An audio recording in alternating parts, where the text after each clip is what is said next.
네, 안녕하세요. 욕망 특집, 욕망 특강, 스피노자 편을 시작하도록 하겠습니다.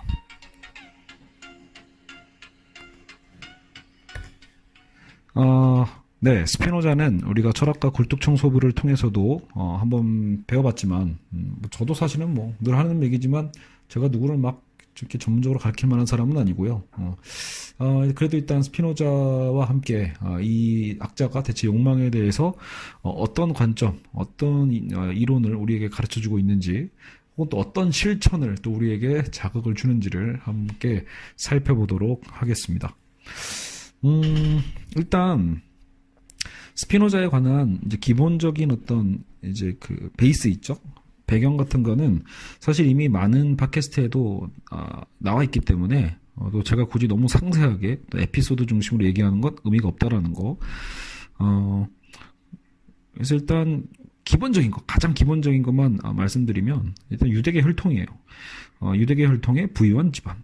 근데 이런 흐름은 스피노자뿐만이 아니라 꽤 많은 유대인 학자들의 배경인 것도 같아요. 네. 유대인 학자들이 보통 또 집이 부유해. 그 이유는 유대인들이 돈을 잘 버는 편이었죠. 근데 이제 아무래도 이렇게 또 유명한 사람들은 집안의 바램대로 안 크잖아요. 그래서 부유한 집안이었지만 또 집안에서도 랍비로 키우려고 했대요. 유대교 랍비죠. 유대교 랍비로 키우려고 했는데 스피노자 본인은 성서의 모순을 알게 된 거예요. 뭐 똑똑하니까. 그래서 그 안에서 성서의 모수, 성서 안에, 성경책 안에 모순을 찾게 되고 깊은 회의감에 빠지게 되죠. 그래서 이제 제대로 말 그대로 이제 그 회당이라고 하잖아요. 여기서는요. 시나고그. 회당에 잘 안 나가게 되죠. 회당에 나가지 않고 신앙생활 제대로 열심히 안 하니까 이제 한번 이거 의심스러워서 조사를 하게 됩니다. 결국 거기서 스피노자의 그 생각이 당시 유대인으로서는 할 수 없는 굉장히 참남한 죄라고 판단했기 때문에 결국은 유대계에서 파문을 당합니다.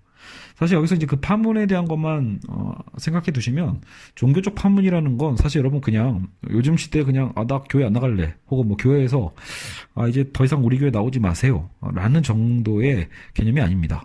그 당시에는 특히 이 유대교 안에서의 파문이라는 건 물론 여러분 그것도 있어요. 당시 카톨릭 내에서도 교황에게 또 파문당할 수도 있거든요. 이렇게 파문을 당하면 실제로 그런 어떤 종교 집단 속에서 이 사람이 누군가에게 죽임을 당하든 테러를 당하든 어떻게 돼도 사실상 보호해주지 않는 거예요. 대부분은 이 종교 생활권이었기 때문에 실제로 스피노자도 괴한에 의해서 한번 암살당할 뻔하죠. 그것 때문에 스피노자도 이제 아예 그냥 아는 분 그 다락방에서 안경 렌즈 있죠. 안경 렌즈를 세공하면서 생계를 유지합니다. 거의 죽을 때까지 안경 렌즈를 깎았다. 나름 뭐 고급 기술이었다고 하지만 여하튼 우리가 알고 있는 이 대철학자의 어떤 그런 면모와는 이미지는 좀 다를 수 있죠. 어쨌든 스피노자는 현실 속에서 그렇게 숨어 살면서 렌즈를 깎으면서도 자신의 철학을 계속해서 개진해 나갑니다.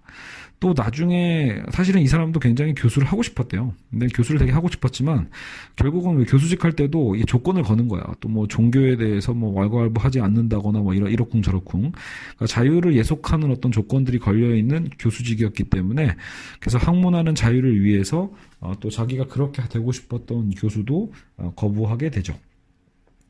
결국 스피노자는 그 당시 살았던 시대에는 큰 조명을 받기가 어려워지는 거고요.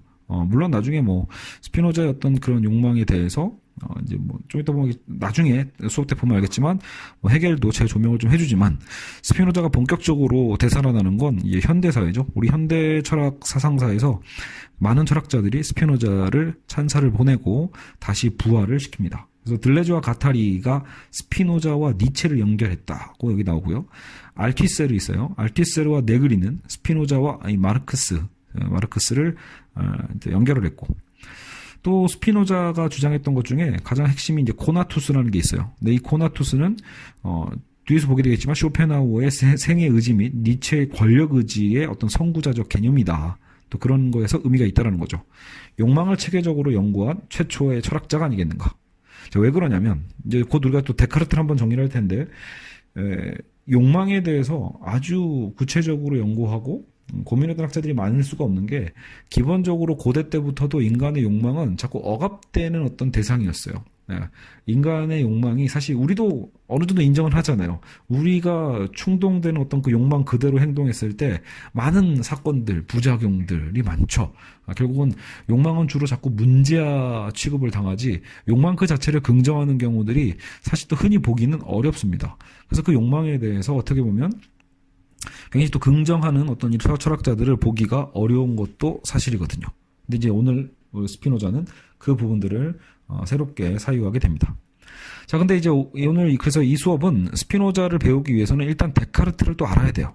데카르트와의 대비 속에서, 비교 속에서 공통점도 있지만 차이점도 있거든요. 일단 그 부분부터 비교와 대비 속에서 스피노자의 사상의 흐름을 잡아가도록 하겠습니다. 또 저도 이거 정리하다 보니까 이거 또 어떤 부분은 참 철학과 굴뚝청소부에 나오는 이 근대 철학편에 되게 또 유사한 면이 있는데 나중에 또 우리 그 철학과 굴뚝청소부도 수업하다 보면 또 새로운 어떤 또 변주가 나오겠죠. 네. 변주할 거 없으면 사실 저도 다시 녹음할 필요도 없잖아요. 네. 어쨌든 자, 데카르트의 기계론적 자연관을 확대 계승하면서도 자, 확대 계승입니다. 즉, 데카르트가 얘기했던 기계론적 자연관이라는 것, 자연 자체를 자연의 법칙으로 보는 거예요. 자연을 어떤 수학과 과학적인 법칙을, 자연에 있는 법칙을 우리가 이성을 통해서 찾는 거란 말이에요. 근대성이라는 건.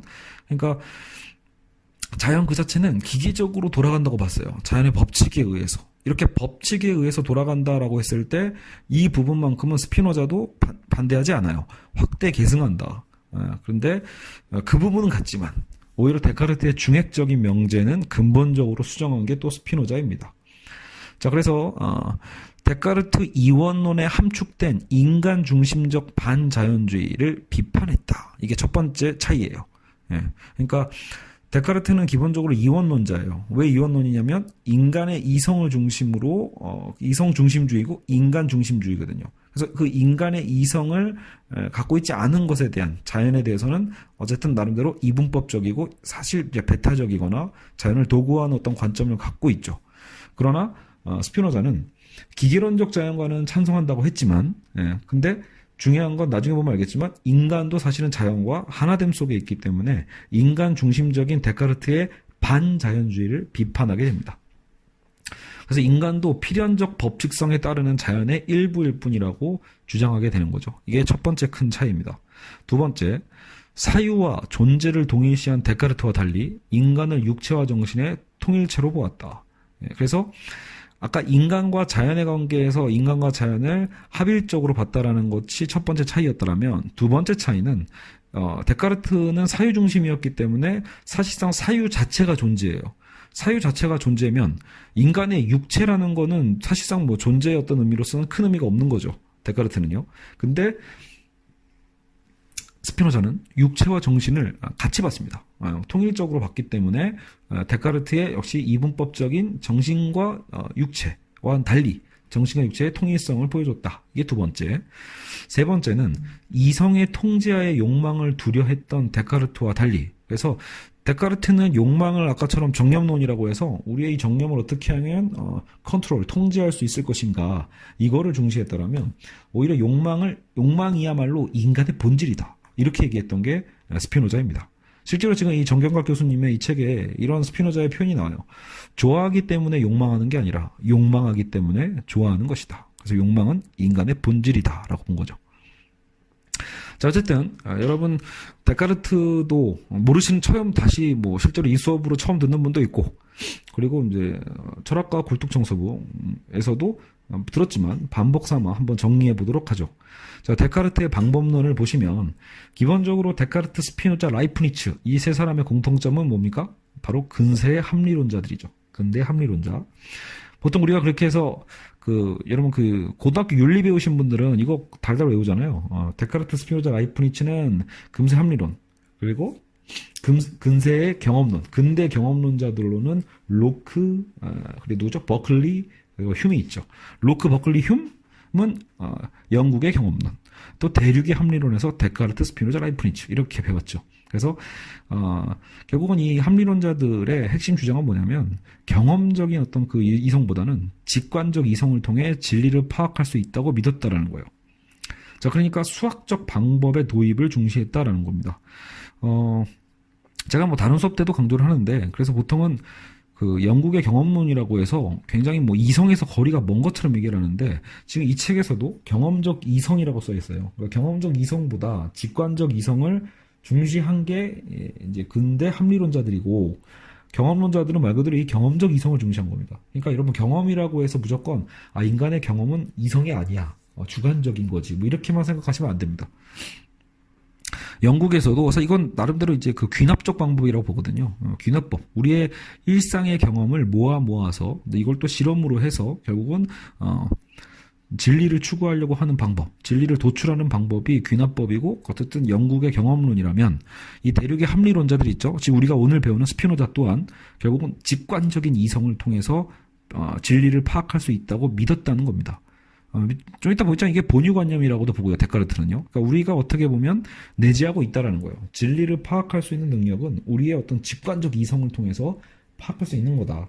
그래서 기본적으로 연역적이에요. 이 대륙의 합리론자들은 수학적 방법을 특히 그래서 중시합니다. 수학이라는 게 직관적으로 자명한 공리 있잖아요. 자명한 공리에서 출발하거든요.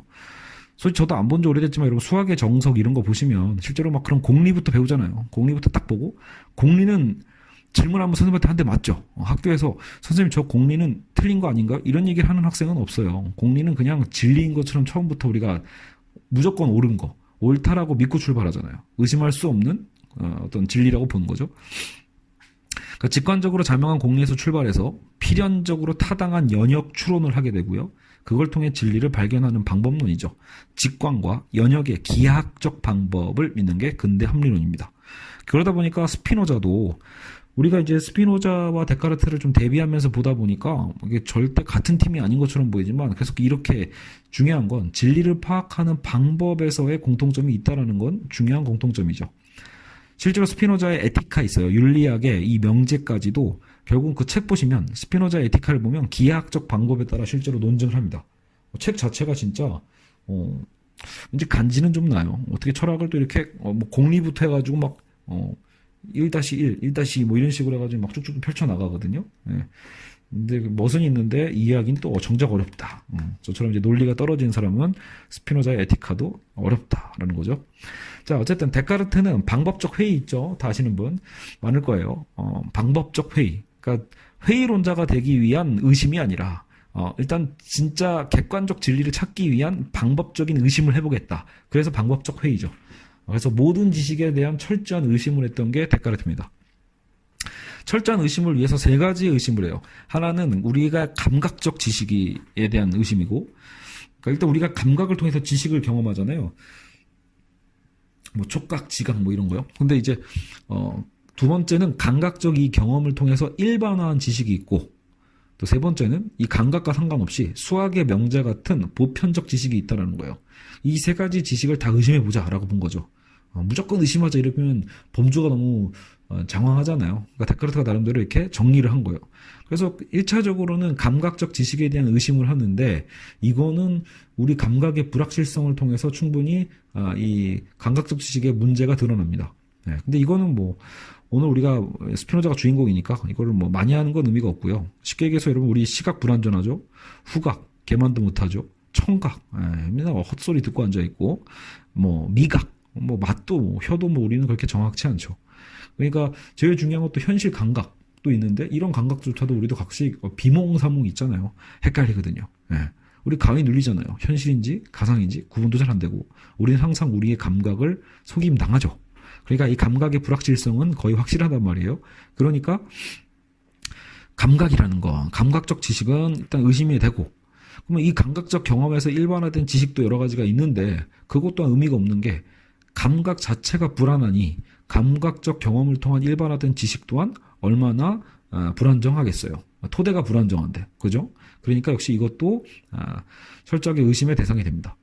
수학의 명제는 사실 보편적 지식이니까 이거 자체는 뭔가 의심하기가 어렵지만 데카르트는 엄밀한 진짜 학문을 정진하기 위해서 일부러 대놓고 그러니까 이렇게 가정을 한 겁니다. 전능한 악마가 혹시 나를 속이고 있는 거 아닐까? 그러니까 이를 2 더하기 3은 5가 아니라 원래 4인데 2 더하기 3이 5라는 어떤 이런 확실한 명제 또한 사실은 뭔가 거짓이 아닐까? 우리가 속고 있는 건 아닐까? 기만당하는 거 아닐까? 우리 전체를 다 속인 거죠, 악마가. 그렇다면 어떨까? 이런 굳이 무리수까지 두거든요. 이런 고민까지 하게 된 이유는 그럼에도 확실한 지식이 있는가에 대한 부분인데 결국 찾죠, 데카르트는. 이러한 전능한 악마가 나를 기만한다고 해도 기만당하는 내가 존재는 하고 있잖아요. 어쨌든 나의 아까처럼 뭐 감각적 지식이든 감각적 경험에서 일반화된 지식이든 수학의 보편적 지식이든 다 헷갈릴 수는 있어. 근데 헷갈리더라도 어쨌든 그 악마에게 속임수를 당하고 있는 나라는 존재는 필요하잖아요. 그렇죠?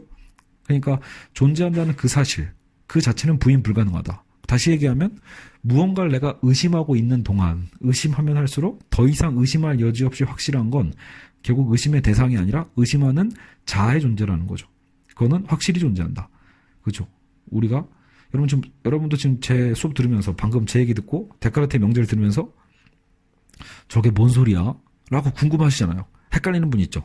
그리고 곰곰이 곱씹어 보시는 분들이 있고 저게 뭔 소리지? 라고 생각하고 있는 의심하고 있는 현재의 나는 필요하거든요. 설령 내가 속고 있다 해도 속고 있는 나는 필요하고 그래서 코기토 에르고 줌이라고 하는 거예요. 나는 생각한다. 고로 존재한다. 사유와 존재의 완전한 일치를 뜻하게 되죠. 그 사유가 곧 존재가 되는 거예요. 내가 사유하면 사유하는 동안에는 존재하는 게 확실하니까요. 정신의 존재가 물질 혹은 육체의 존재보다 더 확실하다는 것입니다. 정신의 사유는 즉각적 인식, 물질적 대상 세계는 감각과 지각을 통해 미루어 짐작. 또 그러다 보니까 데카르트의 철학이라는 건 주관주의적이고 유화론적이죠. 그리고 데카르트 철학의 의의는 합리적 근거 없이 신앙을 강요해온 스콜라 철학에 대한 인간 사유의 독립선언이기도 하다. 어떻게 보면 여러분 지금 데카르트의 이런 사실 나중에 그 정신과 육체 이론론을 주장하는 스피노자의 생각이 더 상식적이긴 해요. 당연히 우리가. 그죠? 신체와 뭐 정신이 뭐 그렇게 분류되어 있나? 원래 우리 상식에도 좀 안 맞긴 한데 데카르트는 어쨌든 엄밀한 지식 체계를 세우기 위해서 이런 고민을 한 거고 또 그 인간 사유의 특별함을 찾아내는 덕분에 중세 때까지는 어땠어요? 중세 스콜라 철학이거든요. 사실은요. 신앙을 강요했다라는 건 중세 시대 때 결국은 합리적 근거 없이도 무조건 믿어라라고 했던 그런 스콜라 철학. 사실상 이거는 신학의 시녀가 되었던 철학이거든요. 그러니까 그런 스콜라 철학에 대한 어떤 독단론에 대해서 결국은 공격하고 인간 사유의 독립선언이 가능했다라고 볼 수 있습니다. 이건 데카르트의 공로가 맞아요. 그래서 인간 사유의 독립선언을 했다. 사유라는 것, 그래서 이 주인공이죠. 사유는 물질을 필요로 하지 않기에 전혀 다른 실체라고 볼 수 있고요. 생각하는데 물질이 필요하지는 않다. 그럼 물질적 세계는 존재하지 않는 거냐? 이제 이게 우리의 의심이죠. 사유하는 거가 그렇게 중요하고 또 사유가 물질에 기대고 있지도 않다라면 그럼 물질적 세계는 존재하지 않는 것이냐라는 의심이 된단 말이에요. 데카르트는 이제 그런 것 때문에 일단은 정신에 대한 실체를 찾긴 찾았지만 그런 의심에 대한 반박으로 신에 대한 존재도 같이 증명을 하고 나아가서 물질 그 자체로서의 실체를 주장하긴 합니다. 그러니까 데카르트는 사실상 신은 무한실체라고 해서 사실상 이제 우리가 좀 담아낼 수 없는 존재잖아요. 그러니까 신의 존재라는 건 존재하더라도 무한실체고 우리의 사유와 또 우리가 공간을 차지하고 있는 모든 물질들은 유한한 실체들이거든요. 그래서 이 유한실체 안에서 결국은 이 정신과 그리고 어쨌든 공간을 차지하는 보통 연장이라고 표현해요. 사유와 연장 이 두 개의 실체론으로 보통 이원화하고는 합니다. 다만 이제 거기에 주인공이 사유가 될 뿐이죠. 자, 그래서 보통 데카르트가 또 이런 우리 또 훈련도 할 겸 자, 데카르트는 그래서 신존재 증명할 때 이거 사실 납득이 안 될 겁니다. 지금 수업 들어봐도요. 저도 보면서 이 당시에 이걸 왜 굳이 믿을까 싶은데 일단은 우리가 관념이라는 걸 얻을 때 우리가 보통 이제 신에 대한 관념이 있잖아요. 이제 그런 걸 이제 증명하기 위한 과정인데 보통 우리는 외래관념이 있어요. 외래관념, 즉 소리, 맛 등 외부 사물에 의해서 우리 마음속에 생기는 관념을 외래관념이라고 해요. 그래서 우리가 저걸 보고 저건 맛있게 생겼다. 제가 어떤 사물이 지금 어떤 음식이 나한테 맛있게 생겼다라는 관념을 만들었잖아요. 이런 게 외래관념이죠. 근데 인위관념은 뭐냐면 존재하지 않는 거. 대표적으로 황금산 이랬잖아요. 황금으로 된 산은 없는데 황금산을 상상해 볼 수는 있고 인어 존재하지 않지만 상상해 볼 수 있죠. 도깨비 분명히 현실은 존재하지 않지만 상상해 볼 수 있죠. 이런 것들을 인위적으로 만들었다고 해서 인위관념입니다. 그리고 나서 세 번째 관념이 본유관념이에요. 이게 사실 데카르트한테 중요하죠. 외부에 의존하지도 않고 또 인위관념처럼 자의적으로 만든 것도 아닌 오직 우리의 사유 능력에 기인한 관념이 본유관념이다. 그러면 이 본유관념에 누가 있냐면 사실 신도 본유관념에 속한다라고 보는 거예요. 무한하고 완전 무결한 신에 대해 우리가 가지고 있는 관념은 결국 외래관념으로도 될 수 없고 인위관념으로도 될 수 없는 거다. 이렇게 얘기를 해요. 여기서 근데 일단 1차적으로 의심 가능한 게 신이 외래관념이 아니다라는 것은 가능해요. 우리가 감각할 수 없으니까. 근데 우리가 보통 도깨비를 생각하는 것처럼 신을 생각하는 사람들도 많다 보니 이게 왜 외래관념이 인위관념이 아니지? 라고 했을 때 좀 애매한 부분은 있죠. 완전 무결한 신에 대해서 완전 무결성이 중요할 거예요. 그러니까 완전 무결하니까 인어 도깨비라는 우리가 갖고 있는 인위적인 관념도 뭔가 불완전하잖아요. 그래서 아니라고 하는 걸 겁니다. 자, 그래서 우리는 본유관념이 필요하다. 본유관념으로 우리는 신에 대한 관념을 갖게 되죠. 우리 안에 무한하고 완전 무결한 신의 관념을 일으킨 원인이 존재해 있으며 이러한 존재는 필연적으로 무한하고 완전 무결한 신적 존재일 수밖에 없다. 따라서 신은 존재한다. 자, 뭐가 순식간에 지나갔죠? 자, 다시 한번 보세요. 우리 안에 무한하고 완전 무결한 신의 관념을, 우리가 신의 관념을 갖고 있죠? 갖고 있다면 어떻게 무한하고 완전 무결한 신의 관념을 갖게 하겠냐? 뭔가 원인이 있으니까 그런 관념이 일으켜진 거 아니겠어? 라는 거예요. 그죠? 근데 그렇다면 그 원인적 존재라는 것도 결국 필연적으로 역시 무한하고 완전 무결한 신적 존재에 이어야만 그래야 우리의 관념 안에 있는 신도 무한하고 완전 무결할 수 있다라는 어떤 원인과 결과론이거든요. 그래서 신은 존재한다라고 역추론을 한 거예요. 근데 역시 들어도 그리고 저조차도 여러분 보통 이렇게 해서 신이 있다라고 믿는 신앙인들도 실제로 없어요. 신은 보통 이렇게 해서 믿게 되는 게 아니니까요, 사실. 자, 그러면 물질적 실체는 또 어떠냐? 실체는 왜 존재하냐? 물체는 감각에 의해 인식되죠. 여러분 이건 확실하죠? 네, 지금 제 옆에 마우스 있고 컴퓨터 있으니까 감각에 의해서 저는 지금 이 컴퓨터를 인식하고 있죠. 그런데 물질적 실체에 대한 관념의 원인이 신은 아니라는 거예요. 완전 무결한 신이 때로 착각을 일으키는 감각적 지각의 근원이 될 수는 없다. 그래서 물질적 실체에 대한 관념의 원인을 우리는 신으로 잡을 수는 없다라는 거예요. 왜냐하면 우리는 자꾸 감각으로 헷갈리고 혼동하잖아요. 그렇게 헷갈리고 혼동하는 감각적 지각의 근원이 신이 되지는 않는다라는 거예요. 사유하는 실체인 내가 원인일 수도 없고 물질적 사물에 대한 관념의 근원은 하나밖에 없다. 신도 아니고 또 사유하는 실체인 내가 그 원인이 될 수 없다라면 물질적 사물에 대한 관념의 근원은 그 실제 자체에 있을 수밖에 없다. 이런 식으로 얘기해서 결국은 공간을 차지하고 있는 물질 자체에 대한 실체론을 얘기하게 됩니다. 역시 참 제가 하면서도 이거를 납득시킬 수 있는가 저도 모르겠어요. 저도 정말 이렇게 이런 데카르트의 전문가 교수님들이 이런 거는 좀 더 이해하고 싶고 매력적으로 소개를 좀 더 해주시면 설명을 좀 더 해주시면 좋지 않을까 싶은 부분도 있네요. 자, 물질 자체의 진정한 본질은 감각적 지각이 아니라 명석판명한 이성적 인식에 의해서만 파악 가능하다. 자, 그래서 어쨌든 물질 자체에 그러니까 어쨌든 여러 가지 변형 가능한 거 말고요. 진정한 본질은 지각이 아니라 그래서 이성적 인식에 의해서 가능하다라고 합니다. 그래서 밀랍의 예를 드는데 여러분 밀랍 인형 같은 거 밀랍 인형이라고 했다. 인형도 맞는 거 아니에요. 밀랍은 다 녹일 수 있는 거잖아요. 녹이다 보면은 형태, 냄새 이런 거 다 변하거든요. 그런 게 변해도 밀랍의 본질적 성질은 그대로 있지 않냐. 약간 이런 사례를 들어요. 그래서 어떻게 보면 나중에 경험론에서 로크됐던 비슷한 얘기인데 데카르트는 오히려 이거를 물질적 사물의 본질이라는 건 결국은 색깔, 소리, 맛 등 감각에 의해 지각되는 건 제2성질이고 공간적 연장과 변화 가능성이 제1성질인데 결국은 이 제1성질에 있다. 뭐가요? 물질적 사물의 본질이라는 건 제2성질이 아니라 제1성질에 있다는 거죠. 공간적 연장, 공간을 차지하고 있음, 그리고 그걸 통해 변화 가능성이죠. 이것을 갖고 있는 게 제1성질이다. 그렇기 때문에 물질적 세계는 과학자들이 측정, 수량화하고 수학적으로 설명 가능한 세계이기도 하다라는 거예요. 변덕스러운 어떤 제2성질이 아니라 제1성질을 통해서 이 과학자들이 측정, 수량화하고 수학적으로 설명하려고 한다. 이거죠. 결국 데카르트는 신정신, 물체의 존재를 증명했고 이들은 존재하기 위해 다른 존재를 필요로 하지 않는다라는 거, 그 자체로 존재한다라고 본 거죠. 이성적 주체의 선언, 자연은 지배의 대상, 자연주의적 철학이고 인간 중심적 철학을 갖고 있는 게 결국은 데카르트다. 이성적 주체에 선언을 했고 자연은 지배의 대상이며 또 자연주의가 아닌 반자연주의고 인간 중심적이다. 문제는 정신과 육체의 이런 실체적 상호작용을 설득력 있게 해명하지 못한다라는 게 데카르트의 당연히 한계죠. 우리가 아까 상식으로 왜 스피노자의 정신과 육체론을 더 믿고 싶냐면 여러분 우리가 아프면 육체가 아프면 그죠? 육체가 아프면 정신도 아프죠. 마음이 아프죠. 마음이 쉽게 얘기해서. 여러분 또 마음이 아프면 육체가 아플 때도 있죠. 예.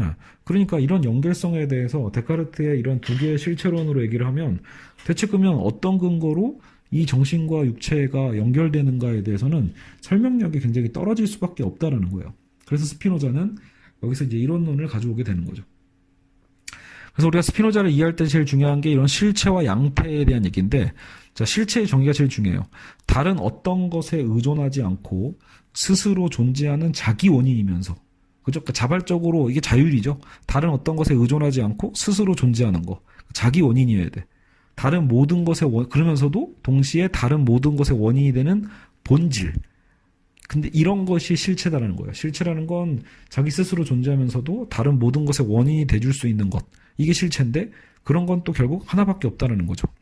모든 것의 원인이 돼줘야 되니까 결국은 실체는 오직 하나뿐이다. 양태는 뭐냐? 제1원인인 실체에 의해 존재하고 변용된 거. 우리가 보는 하늘과 땅, 바다, 모든 자연의 변화 있죠? 변화들은 다 결국은 변용이라고 본 거예요. 이게 양태다. 실체의 변용이고 변용된 각각을 우리는 양태라고 불러요. 알겠죠? 그러니까 실체라는 건 하나고 실체가 변용이라는 작용을 거치는 거죠. 변용의 작용을 거쳐서 어떤 결과물들이 나온단 말이에요. 그래서 그게 어떤 건 하늘이고 어떤 건 땅이고 어떤 건 바다고 어떤 건 컴퓨터고 어떤 건 인간이고 심지어 어떤 거는 책이 되는 거고 이런 거죠. 다 결국은 양태다. 여기서 자연은 능동적 차원과 본질적 차원을 얘기하는 거예요. 그러니까 자연과 신과 실체는 결국은 다 하나다라고 보는 게 결국은 스피노자의 논리입니다. 자연, 신, 그리고 실체, 그리고 하나밖에 없다고 했잖아요. 그러니까 자연, 거대 자연 하나가 곧 신이고 그 신이 곧 거대한 실체 하나가 되는 거죠. 그러니까 모두가 다 하나로서 통합되고 통일되는 것. 이게 스피노자입니다. 머릿속으로 여러분 좀 그림이 그려지죠? 데카르트는 이원론, 인간 중심에서 인간을 제외한 나머지 것에 대한 어떤 주체와 대상 간의 관계라면 스피노자는 자연신 실체의 통합적 하나죠. 하나됨. 여기서 자연은 능동적 차원을 얘기하는 거고 본질적 차원을 얘기하는 겁니다. 자연 안에서도 약간 수동적인 것들이 있거든요. 이렇게 변형되는 갖가지 같은 것, 잔가지 같은 거죠. 이런 거 말고 능동적이고 본질적 차원의 능산적 자연이라고 합니다. 능동적인 힘, 보편적 법칙, 실체로서의 자연이 곧 신이다. 초월적이지 않고 현상세계 만물에 내지하는 신. 그러니까 기독교의 신과 좀 달라요. 그러니까 기독교의 신은 초월적이고요. 저 너머에 있는 것처럼 보인단 말이에요. 근데 스피노자가 얘기하는 그 신은 그래서는 안 된다. 초월적인 게 아니라 우리 이 현상세계에 이 모든 만물에 내재하고 있어야 된다. 원래 여러분 그 기독교 신학에서도요. 그래서 이 근대와 현대 어떤 이런 신학적인 흐름을 이해할 때 제일 중요한 틀 중에 하나가 바로 이 초월성과 내재성이에요. 많은 그래서 신학자들이 이런 철학자들의 영향을 받아서 절반의 신학자들은 신론을 얘기할 때 신 자체는 인간이 결국은 피조물에서 벗어나는 초월적 존재로서 이제 증명하는 과정이 있고요. 또 반대의 또 신학자들은 또 그런 너무 초월적 신에 대한 문제를 이런 스피노자와 같은 사람들의 주장을 어느 정도 받아들임으로써 내재하는 신에 대한 것들을 끄집어내거든요. 결국은 둘 다 뭔가 중요하다는 걸 알 수 있죠. 초월성과 내재성, 이 사이의 신은 어디에 있는가? 굉장히 중요한 학문적 주제이기도 합니다. 인격적인 신이 아닌 인간과 자연현생에 내재하며 지배하는 능동적 본질이다. 저 인격적 신이 아니에요. 뭐 아들아 사랑한다 이렇게 얘기하는 그런 기독교의 하나님이 아니라 인격적 신이 아니라 인간과 자연현생에 그냥 내재하고 지배하는 어떤 능동적인 본질이다. 그래서 이럼으로써 스피노자는 데카르트의 인간 중심주의를 탈피하게 되고 오직 자연만이 존재한다. 자연은 그 자체의 원인, 다른 어떤 것도 필요 없어요. 인간도 양태의 그 하나일 뿐이죠. 뭔가 지금 이 스피노자의 얘기를 듣자마자 딱 되게 마음에 드는데? 이렇게 생각하시는 분들도 물론 있을 거예요. 자, 실체와 속성. 따라서 데카르트의 정신과 육체라는 두 실체론도 이젠 거부가 되는 거죠. 정신과 육체도 다 양태일 뿐이에요. 결국은 육체가 극토로 허약할 때 여러분 정신적 저하가 일어난다고 했죠. 식사 중에 화내면은 소화효소 분비가 또 중지가 돼. 그죠? 막 또 식사 중 화내면 말 그대로 쉽게 보면 속쓰림 있잖아요. 이런 것도 다 연결이 돼 있다는 거예요. 서로 긴밀한 상호작용, 정신과 육체는 긴밀한 상호작용이 일어나는 현실을 데카르트의 이원론 아까처럼 설명 어렵다고 했고 스피노자는 이론론이니까 문제될 게 없는 거예요. 그죠? 바로 그냥 통째로 이해가 되죠. 아, 그렇지. 꼴 보기 싫은 사람 보고 있으니 몸이 아프지. 그죠? 그리고 아까처럼 육체 부상이 당했으니 그러니까 정신적으로 계속 스트레스를 받는 거고요. 설명이 되고 납득이 되죠. 근데 이제 스피노자 역시 기계론적 사유를 갖고 있었다라고 제가 아까 누누이 강조를 했잖아요. 그래서 그거는 데카르트와 공통점은 있다. 기계론적 사유. 인간계든 자연계든 모두 기계적으로 결정되는 결국 결정론의 세계인 거예요. 법칙에 의해서 돌아가니까. 자연의 법칙에 의해서 돌아가는 거라면 결국은 이건 자유의지보다는 결정론의 세계거든요. 필연적 법칙에 의해 돌아가는 그래서 결국은 유물론적인 특성을 갖고 있다라고 볼 수 있어요. 그것도 유물론적인 결정론이라고 볼 수 있죠. 자, 코나투스 개념을 한번 살펴봅시다. 그래서 코나투스. 모든 것이 기계적으로 결정된다면 결국 인간이란 무엇인가? 이제 이런 질문을 우리는 스피노자의 어떤 이론 속에서 던지게 되어 있습니다. 인간의 정신과 인간의 정신의 결정과 육체적 욕망은 결국 본성상 동시적이고 그래서 일치한다라고 스피노자는 얘기하고 있어요. 그러니까 인간 정신의 어떤 이 결정과 육체적인 욕망이라는 건 동시적이고 일치한다. 욕망은 인간의 현실적인 본질이다. 욕망의 존재인 인간이 어떻게 그러면 덕 있는 삶을 살 수 있는가? 욕망이란 자기 보존의 힘과 충동이고 이러한 힘을 코나투스라고 한다. 이때 이제 제가 그 철학과 굴뚝청사부에서도 여기서 좀 강조를 했던 게 이진경 선생님도 여기서 이 코나투스를 해석할 때 그래서 이 힘이라고 해석하는데 그 힘 자체를 잘못하면 능동적인 어떤 우리의 의지적인 힘이 있죠. 아, 내가 이렇게 할 거야 라는 어떤 그런 걸로 생각하면 안 된다라는 거죠. 그러니까 왜냐하면 모든 생물체에 다 있는 거예요. 그러니까 욕망이라는 건 자기 보존의 어떤 힘이고 충동이에요. 아까 기계적인 거죠. 법칙적인 거예요. 어떻게 보면. 당연한 거. 그러니까 모두에게 다 있는 거죠. 욕망은. 자기 보존의 힘이고 충동이니까요. 그러니까 이걸 코나투스라고 한다. 이처럼 자기를 제거하려는 힘에 저항하는 힘이자. 누군가 날 죽이려고 해? 살려고 하죠. 자연이 나를 어떻게 죽이려고 할 때 나도 살려고 하는 저항의 의지가 있죠. 작용과 반작용에 바로 그 과학적 법칙이 작용하는 거야. 똑같이. 이 힘에서도. 존재 보존을 위한 충동적인 힘. 우리는 그런 힘이 있다는 거죠. 코나투스는 인간만이 아닌 모든 존재의 결국 현실적인 본질이에요. 이것이 나중에 아까 처음에 얘기한 것처럼 니체의 힘의 의지와도 연결이 되고 쇼펜하우어의 생의 의지와도 그걸 설명해낼 수 거의 같은 의미가 됩니다. 모든 존재가 코나투스를 갖는데 이는 자연의 필연성에 그래서 기인한다. 작용 반작용의 법칙이 입증하듯 물체도 외력에 저항하는 것처럼 유기물은 손상을 회복하려는 힘이 사물보다 강합니다. 자, 여기서 이제 코나투스가 모든 생물체에 다 있다고 했잖아요. 다만 약간 정도의 강도를 좀 구분을 하고 있어요. 그래서 근데 이제 물체보다는 일반적인 사물보다는 유기물이 생물이죠. 어떻게 보면 사물보다는 유기물이 손상을 회복하려는 힘이 강하고 그건 당연하죠, 여러분. 벽돌이 깨진 것보다 우리의 몸이 깨진 거 그랬을 때 더 회복하려고 하는 힘은 생물체가 더 강하잖아요. 근데 사유 속성을 갖고 있는 인간은 특히 이걸 또 의식할 수 있잖아요. 뭐 사르트르식으로 얘기하면 우리는 대자적 존재니까 우리가 우리를 대하여서 의식할 수 있기 때문에 사유 속성을 갖는 인간은 이를 의식할 수 있기 때문에 당연히 일반 유기물보다는 코나투스가 더욱 강할 수밖에 없다. 의식이 있어서 결국은 이런 순서죠. 사물, 동식물, 인간 코나투스의 강도는 이렇게 커져갑니다. 그래서 자신의 존재를 유지하려는 힘이 욕망이고 이 욕망이 사고와 행동을 결국 결정하게 되는 거예요. 이는 자연의 필연성에 기인하는 힘이기에 인간에게 자유의지는 결국은 없다고 봅니다. 자, 자연의 필연성에 기인하는 힘이 결국 코나투스고 욕망이니까 인간에게 결국은 그것을 벗어나는 어떤 자유의지는 없다. 필연적 원인에 의해 결국 우리는 통제되어 있는 거예요. 자, 이렇게 되면 갑자기 스피노자의 어떤 매력이 좀 떨어져 보이죠. 왜냐하면 또 우리는 또 그 본능적으로 또 이렇게 어떤 자유를 또 되게 중시하잖아요. 그러니까 뭔가 억압되긴 싫은데 이런 느낌.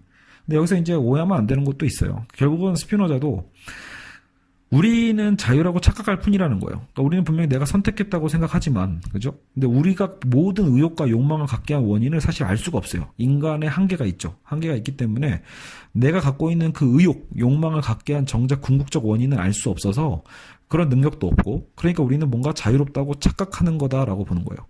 스피노자의 관점은 그래서 결정론이자 기계론이라는 것은 논리적으로 같은 흐름을 갖고 있습니다. 쾌락과 고통은 욕망의 원인이 아닌 욕망에 의해 형성된 결과이다. 쾌락과 고통은 그래서 욕망이 아니라 욕망에 의해 형성된 결과고, 욕망하기 때문에 어떤 것을 좋아하게 되는 거다. 그래서 욕망을 결핍이나 결여로 개념화하는 전통적인 욕망 이론과는 다르죠. 욕망은 무조건 결핍이야, 결여야 이렇게 얘기하는데, 우리가 욕망을 했기 때문에 어떤 것을 또 좋아하게 되는 거다. 자, 들레즈와 가타리는 이러한 측면을 그래서 예찬한 거예요. 이 스피노자의 이 욕망의 어떤 부분이죠.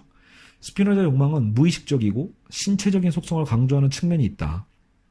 아까 왜냐면 정신과 신체는 하나 돼 있으니까 거기서 이제 정신과 신체가 하나 되는 어떤 그런 욕망을 중시를 하죠. 우리의 신체는 무의식의 상태에서 많은 것을 기계적 필연성에 따라 결국은 수행한다. 자, 무의식에 따라. 그죠? 어떤 이진경 선생님은 이걸 생체 무의식이라고 말하고 싶다고 하셨었거든요. 그 기억이 나네요. 그러니까 단순히 어떤 정신분석의 어떤 그런 무의식이 아니라 어떤 생체 무의식. 왜냐하면 신체와 함께 되어 있으니까. 스피노자는 정신과 육체의 유기적 통일성이 결여된 상태의 신체를 욕망의 내재적 장이라고 하는데, 자, 다시 보세요. 정신과 육체의 어떤 유기적 통일성이 결여됐어. 그런 상태의 신체를 욕망의 내재적 장이라고 하는데, 이게 보통 약물 복용자, 정신분열증, 혹은 맞는 거 좋아하는 마조키스트, 때리는 거 좋아하는 사디스트, 열렬한 사랑에 몰두하는 또 사람들 있죠. 몰빵하는 사람들. 그런 사람들에게 볼 수 있다. 이런 욕망의 내재적 장이라는 거. 그것을 나중에 들레즈와 가타리는 기관 없는 신체라고 이제 신조어로 이제 이걸 나타냈었다라고 보고 있습니다. 자, 그러면 필연과 자유에 대해서 이제 마지막으로 한번 고민을 해보죠. 지금 스피노자 얘기를 들어보면서 우리가 이제 고민하게 되는 거, 그리고 사실 명쾌하지도 않기는 해요, 저는요. 그러니까 결국은 필연에 의해서, 필연적인 법칙에 의해서 우리는 결국 욕망하게 되는 셈이잖아요. 그러니까 우리의 자유라는 게 딱히 없고, 자연의 어떤 법칙 속에서 인간이 살아가는 거라면, 그랬을 때 큰 또 우리는 뭔가 이게 너무 완벽한 기계론적인 부분들은 인간의 삶의 어떤 의지, 열정에 대한 부분들을 오히려 갉아먹게 되는 문제가 좀 있긴 하단 말이에요. 자, 필연과 자유에 대한 그래서 이 딜레마. 물질적 세계뿐만 아니라 정신적 영역도 우연적 현상은 있을 수 없고 필연적으로 결정된다는 기계론적 결정론은 스피노자는 강조를 합니다. 문제는 이렇게 되면 선악에 대한 보편타당한 원칙 불가의 문제가 생기죠. 모든 게 필연적이면 대체 선은 뭐고 악은 뭐냐. 자유의 의지 속에서 뭔가 선악이 가능한 거 아니냐. 근데 결정되어 있다라면 대체 선한 건 뭐고 악은 뭐냐라는 거죠. 그리고 마치 절대론적인 어떤 그 인간이 지켜야 될 어떤 그죠? 규범이라는 것들을 얘기하기가 어렵지 않냐. 이런 문제가 생겨요. 그러니까 스피노자는 그래서 그런 선악에 대한 부분도 좀 다르게 생각을 좀 합니다. 긍정적인 것은 선하고 부정적인 것은 악함. 그런데 부정이라는 것은, 자, 부정적인 건 악하고 긍정적인 건 선하대요. 근데 그 부정은 오직 유한한 피조물에게만 있고 완전하게 유일한 실제인 신에게는 있을 수가 없다.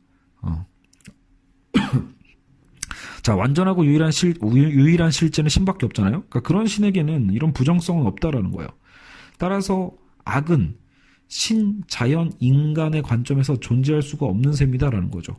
완전하고 유일한 실제인 신이라는 건 여러분 지금 우리가 머릿속으로 생각하는 그 기독교 하나님 자꾸 떠올리시면 안 돼요. 지금 스피노자의 신은 뭐죠? 그게 곧 자연이고 인간 전체였단 말이야. 그죠? 그러니까 전 세계를 포괄하고 있는 그 유일한 실제인 신에게는 그런 부정성은 있을 수가 없다. 그러면 사실상 악도 존재할 수 없는 거예요. 인간이 필연의 법칙에 예속된 존재라고 해서 자기 행동에 대한 책임성이 없어지는 건 물론 아니다. 자, 이 부분에서 약간 근데 좀 타협을 해요. 제 느낌엔, 제가 받아들이기엔 인간이 필연의 법칙에 예속된 존재라고 해서 내 행동의 책임성이 없어지는 건 아니다. 왜 그러겠어요? 내가 뭔가 지금 의도적으로 뭔가 나쁜 짓 딱 한 다음에 이건 필연의 법칙이야 이렇게 얘기하게 되니까 그런 부분에 대해서 책임성이 없어지는 건 아니라는 거예요. 기계처럼 수동적으로 또 살아야 한다는 것도 스피노자가 바랬던 삶은 아니라는 거죠. 그러니까 그러라고 이런 지금 이론을 만든 게 아니라는 거예요. 스피노자의 윤리학은 욕망의 노예로 태어난 인간이 스스로를 자유인으로 고양시킬 수 있는 방안, 인간 능력의 결정적 한계 속에서도 현명하게 살 수 있는 규범적 방안을 제시하는데 그 노력이 있다라는 거예요. 어떻게 하면 이 필연을 자신이 발견한 세계가 곧 필연의 세계인 거죠. 근데 그 필연의 세계 속에서도 어떻게 하면 우리는 이 자유로 전환할 수 있을 것인가? 이게 중요한 거죠. 사실 여러분, 그러니까 제가 보기엔 전체적인 이 책의 큰 틀일 수도 있어요. 아까 이 정경각 교수님이 머릿말에서 얘기한 것처럼 욕망의 노예, 우리는 지금 자본주의 욕망의 노예예요. 자본주의가 만든 허구적 욕망을 벗어나서 그 욕망의 어떤 생산적 힘에 대한 것으로 우리는 전환해야 되는 게 사실 어떤 들레즈와 가타리의 어떤 그 욕망인 것 같은데, 그렇다면 스피노자의 윤리학을 들레즈와 가타리가 받아들이고 있잖아요. 그러니까 스피노자는 우리의 그 욕망의 어떤 그 특성 속에서 어떤 우리는 기계적인 자연의 법칙적인 부분들을 발견하게 됐지만, 또 그 안에서 어떻게 하면 우리의 그 욕망의 배치를 바꿀 것인가에 대한 새로운 해결점을 좀 제시한다고 볼 수 있는 거예요.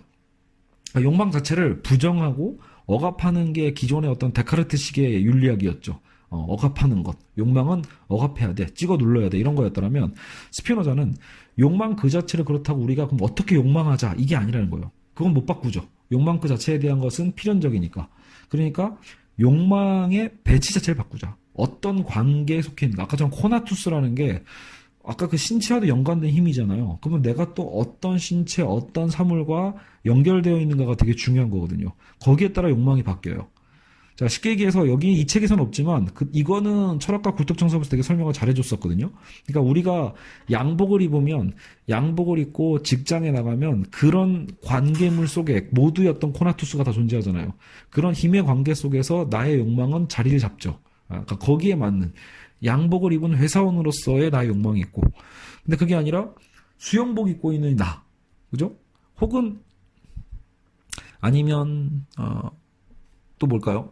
내 그 휴가 가가지고 편안하게 그냥 수영복 입고 누워있는 어떤 그런 관계 속의 나의 관계는 또 다르죠.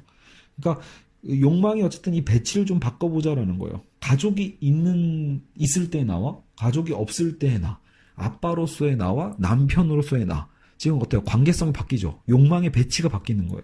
그러니까 그 욕망의 배치가 바뀌면 결국 우리의 사회적인 관계가 우리를 또 다른 곳으로 인도하게 되는 거거든요. 배치의 변화죠. 욕망 그 자체의 변화라기보단. 그래서 자신의 힘을 보존하려는 힘을 고양시키는 것이 인간의 행복이다.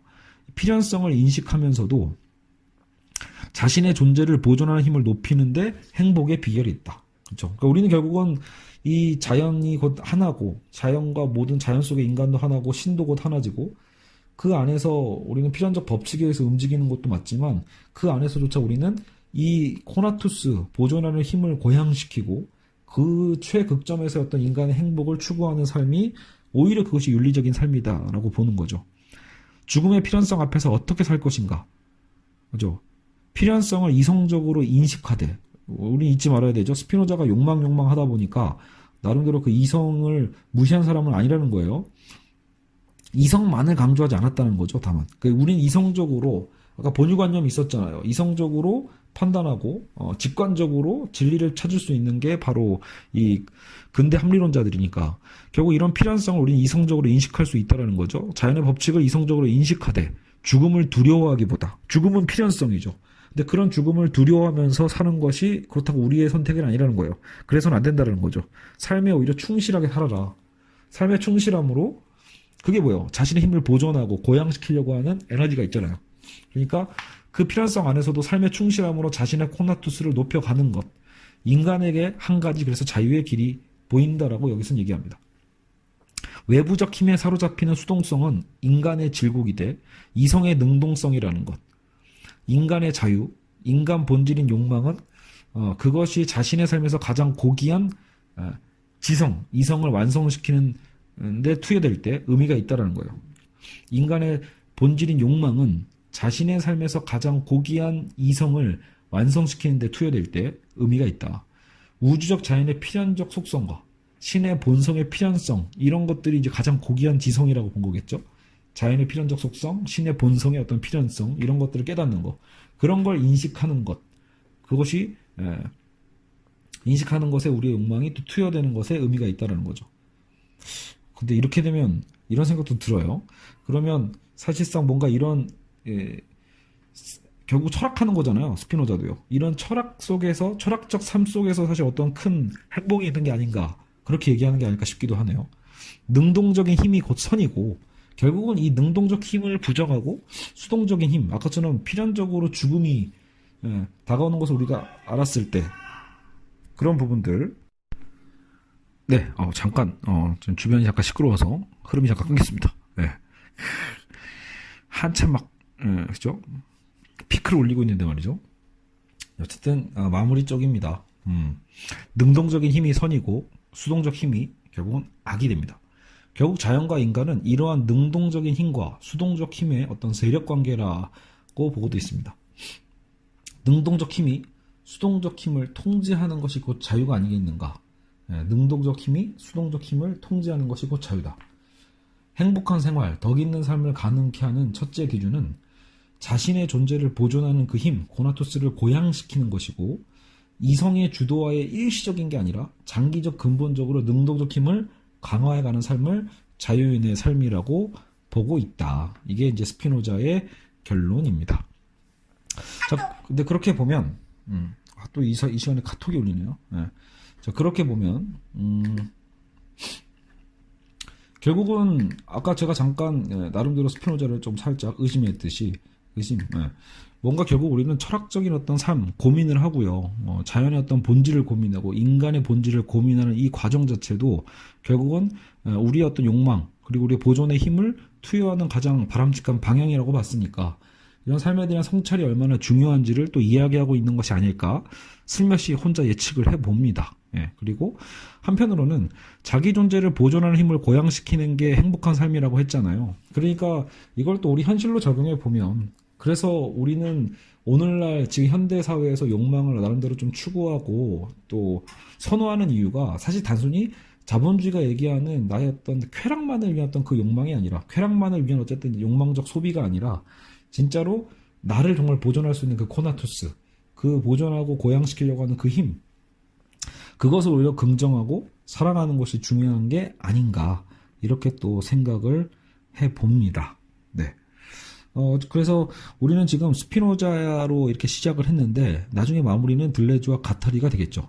결국은 그때도 보면 비슷한 결론이 나올 겁니다. 다만, 어떤 시대적 상황, 용어, 명칭들이 또 달라지겠죠. 들레주와 가타리는요. 스피노자가 했던 이 과정이 앞으로 추후 어떻게 변주되고 또 누구에 의해서 반박되고, 그렇죠? 어떻게 이제 그 최종 목적지까지 가게 될지를 좀 인내로서 좀 더 함께 기다리면서 같이 공부해 봤으면 좋겠습니다. 저도 결론이 어떻게 날지 좀 궁금하네요. 네, 어쨌든 이제 정식 첫 수업 욕망 특집 첫 편인 스피노자 편을 마무리하도록 하겠습니다. 감사합니다.